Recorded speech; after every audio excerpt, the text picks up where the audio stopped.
आज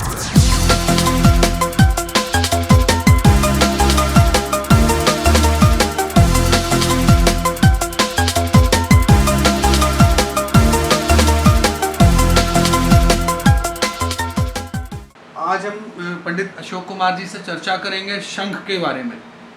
अपने दर्शकों को हम शंख के बारे में बताएंगे कि शंख क्या है, शंख क्यों बजाना चाहिए और शंख के लाभ क्या क्या है और शंख का इतिहास क्या है, शंख कहाँ से आया और हिंदुओं में शंख को बहुत शुभ क्यों मानते हैं। तो पंडित जी, सीपीएन न्यूज़ में आपका बहुत बहुत स्वागत है। आज हमारे दर्शकों को बताएं कि शंख क्या है। नमस्कार।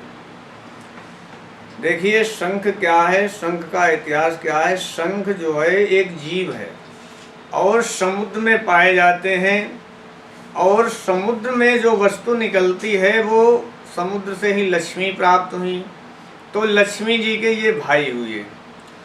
और जब लक्ष्मी जी के भाई हुए हैं तो हम घर में जब शंख रखेंगे तो लक्ष्मी जी जरूर आएंगे अपने भाई के पास, तो घर में शंख को रखना चाहिए। लक्ष्मी जी के समीप रखना चाहिए। लक्ष्मी जी के क्या, मंदिर में रखना चाहिए। घर में जो मंदिर होता है उसमें शंख को रखना चाहिए। अच्छा, तो जब भाई के पास लक्ष्मी कभी तो आएंगी दर्शन करने, तो हमारे घर में लक्ष्मी का वास होगा जी। और शंख बजाने से जहाँ तक शंख की धुनी जाती है वहाँ तक दूषित वायु नहीं ठहरती है जी, भाग जाती है। तो इसलिए शंख को बजाते हैं। शंख बजाने से देवता प्रसन्न होते हैं। शंख और घंटा बजाने से प्रातः काल जब हम शंख और घंटा बजाते हैं तो भगवान को जगाते हैं, शंख घंटा बजा के जगाते हैं।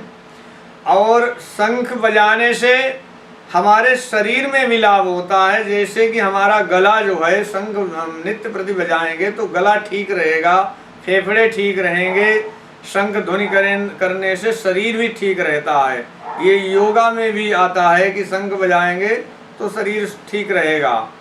और शंख घर में एक रखना चाहिए, दो नहीं रखने चाहिए। एक शंख को रखना चाहिए। बहुत से घरों में देखा दो दो तीन तीन शंख रखते हैं, गलत है, दोष है। शंख बजने वाला हो, कुछ शंख बिना बजने वाले बजते नहीं, वो शोभा के होते हैं, उनको भी नहीं रखना चाहिए, गूंगा होता है। तो शंख बजने वाला रखना चाहिए घर में, और असली शंख रखना चाहिए। कुछ मसाले के आते हैं, उनका भी कोई रखने का लाभ नहीं है। पंडित जी, जैसे गृहस्थ लोगों को शंख रख सकते हैं क्योंकि पूजा में बहुत सारी चीजें गृहस्थों के लिए वर्जित हैं, तो क्या शंख बजाना और शंख रखना गृहस्थों के लिए ऐसा कोई वर्जित तो नहीं है? ऐसा कोई वर्जित नहीं है। बजने वाला शंख हो, यदि नहीं बजा पाए तब भी रखना चाहिए। बिना बजने वाला नहीं रखना चाहिए। शंख के अंदर जल भर के और मूर्ति के ऊपर जैसे आरती करते उतार के अपने घर में छींटे लगाओ तो ज़्यादा शुभ होता है। शास्त्रों में वर्णन है इसका। जैसे कि शंखासुर नाम का दैत्य था और भगवान कृष्ण और सुदामा जब उज्जैन में गुरु संदीपनी के यहाँ विद्या अध्ययन करने गए थे तो शंखासुर नाम के दैत्य ने गुरु संदीपनी के पुत्र को ले गया था, मार के खा गया था। तो भगवान कृष्ण ने शंखासुर को मारकर पुत्र को ला करके गुरु के और वापस दिया गुरु दक्षिणा में। तो शंखासुर ने प्रार्थना की तो भगवान ने कहा, ठीक है, तुम्हारा जो शरीर है वो शंख बनेगा और जहाँ पे बजाएंगे तो दूषित वायु भाग जाएगी। और इतना आशीर्वाद देकर दे दिया था शंखासुर को। तो ये वर्णन है शास्त्रों में, और अलग अलग वर्णन भी है इसके, और भी इतिहास हैं।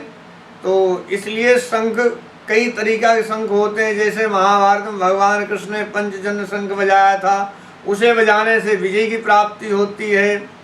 और भी शंख हैं, कुछ लक्ष्मी की प्राप्ति होती है और कुछ मुक्ति वाले शंख होते हैं। अलग अलग तरीका के शंख होते हैं। शंख की प्रजातियां अलग हैं। एक आम प्रचलन में दो शंख बहुत ज़्यादा प्रचलित हैं जो लोगों को अक्सर मिल जाते हैं। एक तो जो शंख आपने बजने वाला बताया और एक बगैर बजने वाला बताया जिसको शायद दक्षिणावर्ती कहते हैं। दक्षिणावर्ती कहते हैं, बिना बजने वाला गूंगा शंख होता है, उसका कोई लाभ नहीं रखने का। दक्षिणावर्ती शंख को तो कहते हैं बहुत महत्व होता है उसका। नहीं, ऐसा नहीं, महत्व तो कुछ नहीं है उसका। गूंगा है, वो बजता नहीं है, बजने वाला ही शंख रखना चाहिए। तो नहीं बजने वाला शंख घर में हानि पहुंचाता है? हानि पहुंचाता है। वो तो जो तांत्रिक लोग होते हैं, गूंगा शंख के उससे कुछ सिद्धियां प्राप्त करते हैं वो रखते हैं। क्या हानि होती है अगर गूंगा शंख संत रखते अब मान लो कि कोई सिद्धि किसी ने प्राप्त की और सिद्धियां जो हैं वो प्राप्त करते हैं तो उनसे फिर वो गलत कार्य करते हैं, और गलत कार्य करने वाली सिद्धियां फिर वो नरक की प्राप्ति कराती हैं, वो स्वर्ग की प्राप्ति कराती नहीं है।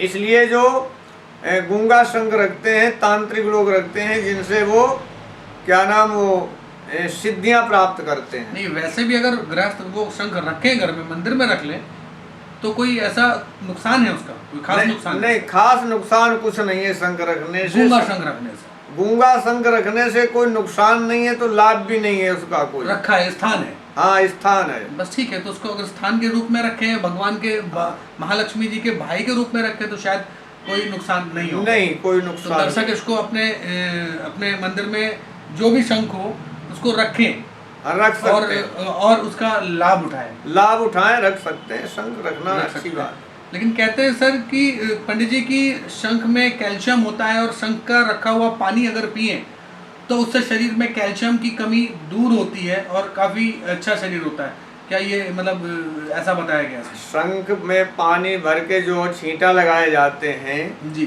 तो ये सब में दो बातें होती हैं जी, साइंस भी है और वैदिक भी है जी। हर चीज में दो बातें हैं जी। जैसे कि हवन करते हैं तो देवता प्रसन्न होते हैं, देवताओं को भोजन मिलता है, ये तो वैदिक रीति है जी। लेकिन जो उससे धुआं जो सुगंध उठती है उससे वातावरण शुद्ध होता है, ये साइंस भी कहती है कि उससे गलत वायु भाग जाती है, तो ये बुखार है, डेंगू हैं, ये भी भाग जाते हैं। तो हर चीज के दो पहलू जरूर होते हैं। मतलब उसका पानी पिया जा सकता है रख के? पिया जा सकता है, छींटा लगा जा सकता है, उसको लाभदायक है। लाभदायक है। तो आज दर्शकों को हमें बहुत अच्छी जानकारी मिली पंडित जी से, और हम उम्मीद करते हैं कि दर्शक इस जानकारी का भरपूर लाभ उठाएंगे। पंडित जी, CPN न्यूज़ में आपका आने के लिए बहुत बहुत धन्यवाद। नमस्कार।